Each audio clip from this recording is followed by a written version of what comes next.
This ain't no fairy tale series. Count your blessings, not your sins. RenderedReversed, Part 3. Summary: The Birthday Conundrum. How do you tell someone your birthday is coming up without sounding like you're asking for a present? Here's answer. Given, it's a slightly different question. It's simple. Don't ask, don't tell. In which Tom accidentally shoots an arrow into the dark and skims a bullseye, and Harry is quietly thankful. Chapter 1 of 1. As they say, another day, another galleon. Harry sits back behind the counter, pleased as punch as he compares Hedwig's general store on opening day and Hedwig's general store now. The constant flow of customers has decreased a little after peak hours, but the level of traffic is still quite respectable. People don't stick around too long. It isn't like it's a closed store, though he does sell some basic wear, but they are buying things. It's a point earned for Harry. That means he's talking what they need. It helps that many of his customers are adventurers, though he isn't sure why, since he knows exactly what they look for on a quick shopping trip. One of said adventurers approaches the counter. Harry sits up, puts out a smile he hopes is friendly, and says, "Welcome, how may I help you?" "Hello, do you do appraisals here?" "We do," Harry replies. His specialty is in magical items, but there are a few monster drops he can't identify, especially either from familiarity or extrapolation. The female also places something on the table.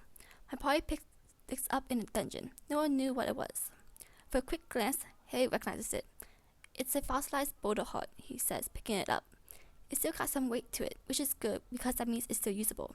They're from volcano crabs, the unfossilized versions, of course. He stops there because he sees the adventurer's face light up in recognition. "I'm interested in selling it," she says. "How much can I get for it?" It's poor quality as far as fossils go, but as for an ingredient, Harry does some mental calculations. "I can give you 2 galleons for it." She frowns. "Only 2? That's a little disappointing. Volcano crabs are pretty hard to kill," she hints, as if Harry doesn't know. If he really wants fresh boulder hearts, he's perfectly capable of getting them himself. So he says none of this. "It's broken here, see?" Harry replies and points at the jagged crack running along the back. "You're right that boulder hearts can be used for many things, but unfortunately, it is only a fossil, so that drastically reduces its potential as an ingredient." "Oh, I see. The best I can give you is 2 galleons and..." He pauses, as if he's really trying to give her the best deal possible. 6 sickles. The archer nods. "That's fine then, I'll take it." Harry pays her properly and bids her a good day. The adventurer leaves smiling, as if she had been the one to reap a profit. In reality, she's 100 years too early trying to swindle him. Ha, maybe next time. He didn't exactly lie to her.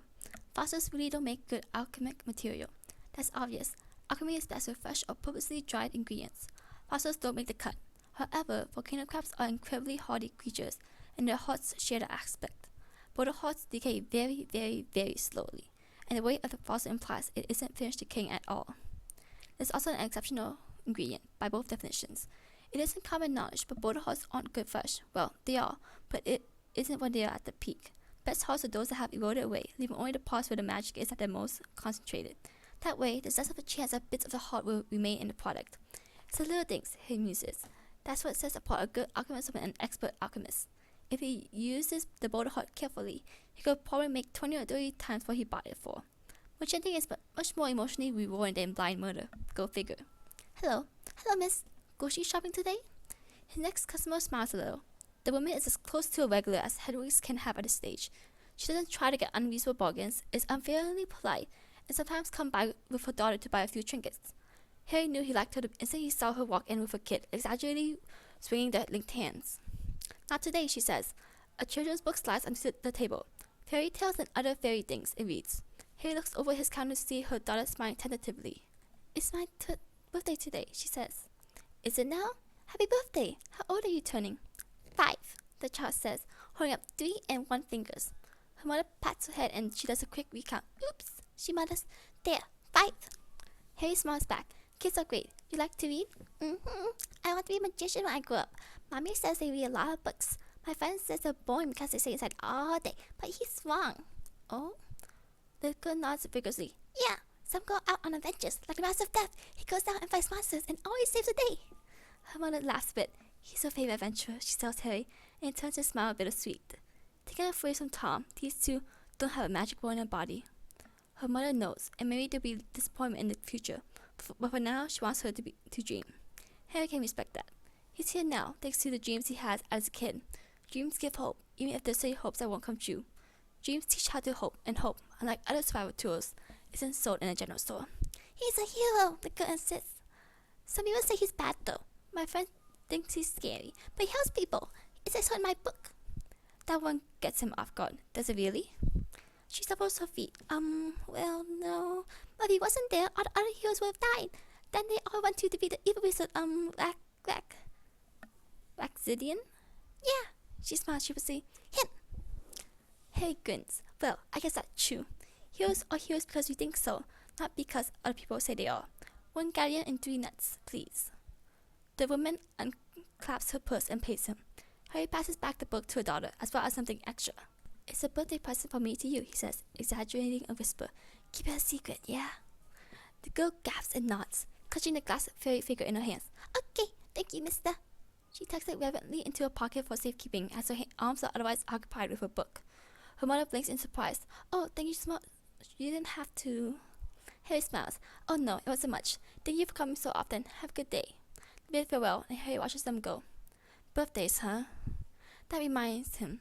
His is coming up, July 31st. Harry thinks back. When he was little, there wasn't much he could do other than draw a cake in the dirt, but as the coins started to roll in from his adventuring jobs, Harry saw the tradition of buying himself something nice as a birthday gift to himself. It's usually just a little thing that's pricier than his normal purchases. Nothing much. He could have afforded it on any other day too, but it makes his day feel a little more special than it would have been without it. The adventuring life is transitory. As many friends as he's made, no one's ever around long enough to know his birthday, or give him a present if they do. The last time he celebrated his birthday, Merlin, it must have been 10 years ago, with Cho. All of his previous cheer is gone in an instant. He doesn't want to think about Cho. He doesn't want to think about the woman who smashed his heart and split it onto pieces, who betrayed him and made him wonder if something was inherently wrong with himself for a good number of years after. Sometimes, he still feels like he's not enough, not good enough for someone to care about him or be happy with. It feels woefully inadequate enough to recognize that it isn't normal. Logically, Harry knows he can't blame adventuring, and he knows Cho is a big factor as it can get, but it isn't easy to connect with what his mind knows to what his heart thinks. It's been 10 years and he's still struggling. He's 27 for Merlin's sake. He shouldn't still be dealing with this. Cho is gone, probably dead, and if he sticks around in Gryffindor District long enough, when he weeks as he wants to, maybe he'll have someone else to celebrate his birthday with. He hates how Cho holds that monopoly. He hates how she still holds a lot of places still. Harry suddenly thinks of Tom. He imagines Thomas leaning over his shoulder, the light from his birthday candles illuminating them both. Make a wish, Harry, he says. And Harry will scowl and smack him on his shoulder, maybe because he's too close. And why is he sitting? Sit down, he's a guest. And they eat it together, the birthday cake from the bakery down the street, moist and delicious and definitely not dirt. It would be nice, Harry thinks, if he doesn't have to be alone this year. Common sense returns. No, even if he spent a considerable amount of time with Tom, he still doesn't know the man well enough yet. He can't just go telling his personal private information to everyone he meets. Even if he doesn't think Tom is bad, the fact remains that he's the only one who knows the owner of Hedrig's general store is a sorcerer. Harry won't risk someone connecting the dots. His kind of gets him into enough trouble. If he doesn't exercise a bit of prudence every now and then, he wouldn't have been able to live till now. Harry sighs and begins to wipe down the countertop with a wet cloth. Closing time is too far away. I brought a cake, Tom says in little greeting as he strolls in. As usual, he completely ignores the prominently displayed close sign posted on the door. He swears up and down he had locked the door, but apparently not. Cake? Harry blinks, startled. Cake. It's from that bakery down the street you were eyeing yesterday, he replies. And I could eat it for dessert. There are several questions Harry wants to ask. First, who invited Tom for dinner? Second, he was so not eyeing that bakery. Where did he get that idea from? Third, how to get in, because now that he thinks about it, Harry totally locked that door. He always locks it when he changes the sign because, ironically enough, then he doesn't have to wonder whether he locked it or not. What flavor is it? He asks instead. Coffee. Tom tilts his head when Harry wrinkles his nose. Something sweeter next time, perhaps? I like sugar, sue me. Suddenly, he remembers the fruit sitting on the counter in the kitchen, waiting to be washed. Nothing a few strawberries can't fix, I guess. You don't like coffee, Tom states, a tad incredulous. At all? Give me sugar or give me death, is Harry's solemn reply. No one is stopping you from adding sugar to your coffee, Tom argues. Then he adds, hidden. Honey goes in drinks, he amends. You put honey in tea, you don't put it in coffee. Somehow, insanely, for whatever reason, he goes back to the clean and ignores that fact that Tom invited himself over for dinner and brought a cake. I figured you would have liked the caffeine, Tom says, walking through the threshold between Harry's shop and house. His voice goes muffled, but Harry can hear it just fine. What do you do on late nights? Steep your tea in a pot of honey? I drink hot chocolate, actually, he says. It's a bit of an embarrassing confession. An old mentor of mine loved sweet things, he explains quickly, and I picked it up as a habit. You know how these things go. Habits, don't even notice them until you've been doing them for a couple of years, and, well, there wasn't any reason to stop, so... Harry hears some rummaging through his cabinets. It's probably for plates, he thinks. Is that why you keep a stash of sweets under your counter? Tom asks. Harry yelps. Hey, how do you know about that? No, that is not why. Tom laughs. He walks back out cakeless. I'm not judging, he says, leaning against the wall to watch Harry work. Though it isn't what I expected, I always thought sugar rushes were a myth. Never got them myself. They're snacks, Harry defends. Eating something keeps me awake better than caffeine. And the hot chocolate? He sets the box down heavier than he has to. I thought you said you weren't judging, and I'm not, just curious. You aren't what I expected. And what were you expecting? Harry's a little scared of the answer. Tom hums.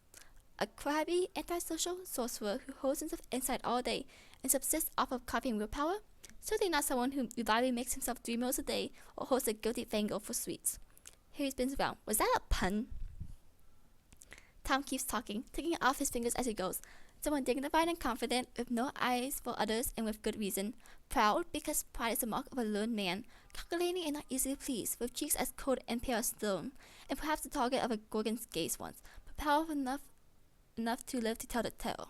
A man with plans, a scheme, some greater reason for being hidden for the pure and utter delight of running a humble little item shop. I can't tell you insulted me or not, Harry interrupts. Ah, there's a smile. Tom waves off his concern. You fall outside my expectations. It's a compliment, if anything. You had to convince me of that, I'm afraid. Tom merely preserves that grin. I brought us cake, didn't I? Harry feels tired. Are you just going to stand there, or are you going to help me start on dinner? I thought we could have dessert first, he says. Harry eyes him with due suspicion. And why's that? Come now, there's no one else here. I know you can finish the rest with magic. To prove him right, Harry casually waves his hand and everything falls in place. The tables are clean in an instant, with not one spot missed. If you're so insistent, let's eat cake then. Tom hums, please. They moved the kitchenware. True to his prior prediction, the cake is already cut in 2 slices or set on 2 plates. Though it is coffee flavored and Harry takes a nibble, it's sweet enough that he doesn't mind it. Are we celebrating something? He asks carefully. Tom shrugs. Not really. I did get a star today, I suppose, but that's par for the course. Harry blinks. Adventurers earn stars that represent trustworthiness, strength, or recognition from a high-profile quest. Tom had previously said that he had an adventurer ID before. Considering his prowess, it probably had 5 stars at the very least. So it's true, 1 star must mean very little to him, and yet... Congratulations, Harry says. The cake's pretty good. Tom's lips curve into a smile. Everything you dreamed of? Harry turns it. Something like that. He pretends, just for a moment, that it's a dual celebration. Happy early birthday, Harry, he thinks, and makes a wish. Notes. Shit, I love these 2 so much. Help them. By the way, how many of you thought Tom somehow magically figured out Harry's birthday? Tell the truth! He really doesn't know, and really just wants to celebrate something with Harry. It's not the cutest. This might turn out to be my feeling when you realize your platonic crush is actually not so platonic after all. End of chapter 1 of 1, and part 3 of this Ain't No Fairy Tale series. And count your blessings, not your sins.